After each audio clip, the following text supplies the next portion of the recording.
बिहार की राजधानी पटना में बनी ये आलीशान कोठी जिनकी है, उन्हें जगत सेठ के नाम से जाना जाता है। खंडहर बन चुकी इस कोठी का इतिहास हम सभी को जानना चाहिए। जगत सेठ कोई व्यक्ति नहीं बल्कि एक धनी व्यापारी परिवार का नाम हुआ करता था। बंगाल समेत देश के कई शहरों में इनकी विशाल कोठियां थीं। जगत सेठ के बारे में प्रसिद्ध है कि वे मुगलों से लेकर अंग्रेजों तक को पैसा देते थे, लेकिन ये परिवार कभी भी मराठों या किसी हिंदू राजा की आर्थिक सहायता नहीं करता था। उन्हें लगता था कि अंग्रेज और इस्लामी शासक ही असली राजा हैं। इस मानसिकता का क्या परिणाम हुआ, ये उन सेकुलर हिंदुओं को अवश्य जानना चाहिए जिनके सिर से मजहबी एकता और गंगा जमनी तहजीब का भूत अभी तक नहीं उतरा है। पहले एक नजर जगत सेठ परिवार के इतिहास पर। 17वीं शताब्दी में राजस्थान के नागौर से सेठ हीरानंद साहू का परिवार पटना में आकर बस गया। उनके बेटे माणिक चंद ने व्यापार को पूरे देश में फैलाया। बंगाल के दीवान ने उन्हें पूरे राज्य में लगान वसूलने का काम दे दिया। इसके बाद तो मानो उनकी लॉटरी ही लग गई। पटना के रास्ते बंगाल के पूरे व्यापार तंत्र पर एक प्रकार से जगत सेठ का आधिपत्य हो गया। उस कालखंड में जगत सेठ की संपत्ति की तुलना बैंक ऑफ इंग्लैंड से की जाती थी। हाउस ऑफ जगत सेठ के लेखक J.H. लिटिल ने जगत सेठ परिवार की तुलना विश्व विख्यात बैंकर रॉथशील्ड से की है। औरंगजेब के मरने के बाद जब मुगल साम्राज्य तेजी से कमजोर हो रहा था, तब जगत सेठ ने उनकी हर संभव सहायता की, जबकि इसी समय मराठे तेजी से भारत को अपने अधिकार में लेकर हिंदवी स्वराज्य की स्थापना कर रहे थे। माना जाता है कि यदि मराठों के पीछे जगत सेठ जैसी फंडिंग होती तो आज भारत का इतिहास कुछ और ही होता। जगत सेठ परिवार बाद के समय में अंग्रेजों के साथ मिलकर गद्दारी करने वाले मीर जाफर का करीबी हो गया।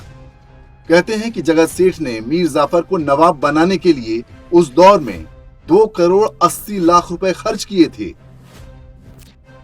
वर्ष 1757 में प्लासी के युद्ध के बाद अंग्रेजों ने बंगाल पर कब्जा कर लिया और जगत सेठ घराने से ऋण के रूप में लिया धन लौटाने से मना कर दिया। बंगाल के नए नवाब मीर जाफर ने मुर्शिदाबाद का टकसाल जगत सेठ से छीनकर अंग्रेजों को सौंप दिया। बाद में मीर जाफर के दामाद कासिम ने जगत सेठ मेहताब राय और उनके भाई स्वरूप चंद को गंगा नदी में डुबोकर मार डाला और परिवार की सारी संपत्ति, सोना चांदी लूट लिया। इतना ही नहीं, उसने परिवार की स्त्रियों को सेक्स स्लेव अर्थात अपनी भोगदासी बना लिया। इस घटना के बाद जगत सेठ परिवार पूरी तरह से बिखर गया। बाद में अंग्रेजों ने थोड़ी बहुत पेंशन बांध दी, उसे भी कुछ दिन बाद बंद कर दिया गया। ये कहानी मति भ्रमित हिंदुओं के लिए एक सबक है, जिन्होंने अपने ही इतिहास से कुछ न सीखने की कसम खा रखी है। उन्हें अपने ही हिंदू शासक से हजारों शिकायतें रहती हैं, इस सीमा तक कि वे शत्रु की कठपुतली बनकर अपने लिए ही कब्र खोदनी शुरू कर देते हैं।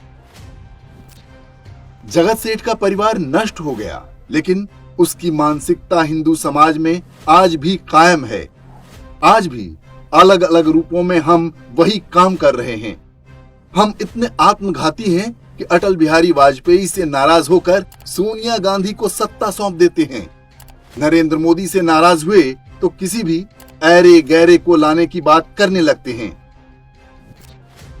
शहरों और गांवों में हमें कोई हिंदू एक्सटॉर्शनिस्ट बुरा लगता है, लेकिन मुख्तार अंसारी, आजम खान, अतीक अहमद जैसे गुंडों को खुशी खुशी हफ्ता देते हैं। इन सारे ही मजहबी अपराधियों के पीछे आपको किसी न किसी जगत सेठ का हाथ अवश्य मिल जाएगा।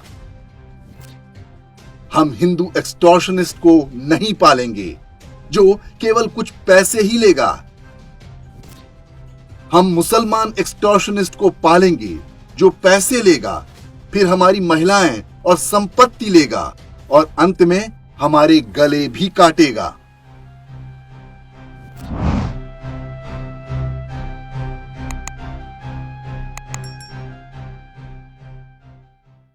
इंडेक्स ऑनलाइन के वीडियो समाज को समर्पित हैं।